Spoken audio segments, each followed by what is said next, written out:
Bismillah, Assalamualaikum, geng. Jumpa lagi kita dalam video kali ni. Hampa sihat ke tu? Kami harap hampa semua dalam keadaan tenang. Hari ni kami nak bawa hampa sembang santai satu topik yang agak mendalam sikit. Satu rahsia dari lipatan sejarah tasawuf yang selalu sangat disalahfaham.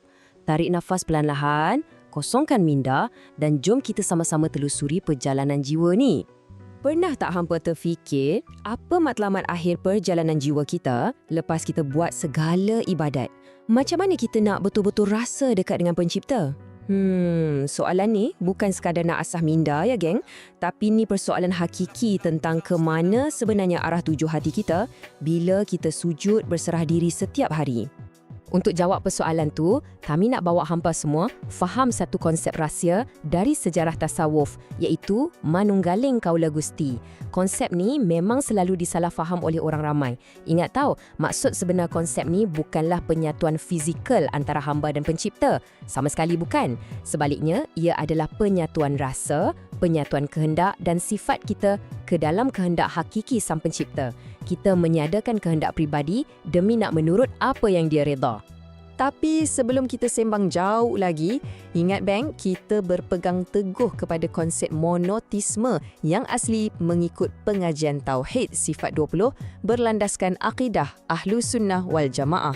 Dekat sini perbezaan antara pencipta iaitu Allah Subhanahu Wa Taala dan kita sebagai ciptaan memang telah benar-benar diperjelaskan. Asas ni kita kena pasak sungguh-sungguh dalam dada supaya kefahaman kita sentiasa lurus.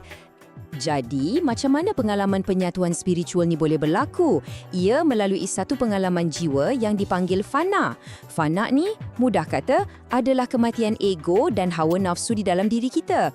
Bila ego atau nafsu kita mati, rasa aku yang hebat tu dah hancur lebur. Yang tinggal dalam kesedaran kita masa tu hanyalah kebesaran Allah Subhanahu Wa Taala semata-mata. Orang-orang dulu selalu sebut fasa ni sebagai mati sajroning urip. Maksudnya, mati di dalam hidup. Hampa cuba bayangkan, jasad dia nampak masih hidup. Dia bernafas, buat kerja macam biasa. Tapi hakikatnya, kecintaan hati dia pada kemewahan dunia, pada pangkat, pada pujian manusia, semuanya dah lama mati. Dari titik kematian ego inilah, kehidupan spiritual jiwa dia yang sebenar baru bermula. Bila hawa nafsu dan keakuan tu dah lebur, hamba tadi akan perlahan-lahan menyedari hakikat al-wujud al-mutlak, iaitu wujud yang sebenar-benarnya, wujud yang hakiki. Kita ni geng cuma menumpang sekejap dekat atas bumi ni. Kita tak ada kuasa sendiri, tak ada kewujudan yang mutlak melainkan dengan izinnya. Bila hati kita sedar hakikat ni, automatik dia akan bawa satu rasa rendah diri yang amat sangat. Satu contoh mudah untuk kita faham benda ni adalah ibarat sebingkai cermin yang memantulkan bayang-bayang mengikut gerak dari diri yang sebenar. Maka, kita ni hanyalah bayang-bayang di dalam cermin. Cermin tu adalah hati kita yang memantulkan sifat-sifat sejati milik diri yang asal.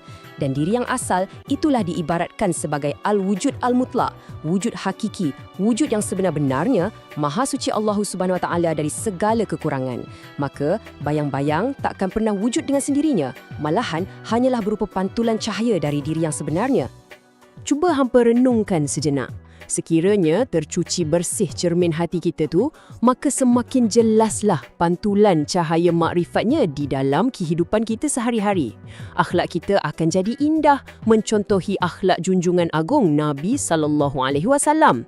Tetapi sekiranya dibiarkan kotor cermin tu dengan daki dunia, maka kita jualah yang akan menanggung kerugiannya. Geng, penjelasan ni tak bermakna kita boleh tinggal amalan syariat kita. Jangan salah faham. Bahkan, kita kena tingkatkan lagi kualiti dan kuantiti ibadat kita. Dan satu lagi kami nak pesan, carilah guru mursyid untuk bimbing pengalaman jiwa kita. Konsep yang diceritakan ni bukan sekadar untuk difikir di akal, tapi ia adalah peta perjalanan kembali seorang hamba. Alhamdulillah. Syurga ni tinggi, geng. So, selamat mendaki. InsyaAllah kita jumpa lagi. Assalamualaikum. Aku yang memandang di dalam lubuk hati, mencari-cari zat rahsia yang katanya tersembunyi. Aku yang melihat alam meliputi, wujud menyertai, lalu ku pindahkan alam ke dalam mata hati. Aku hakiki, aku mengerti segala yang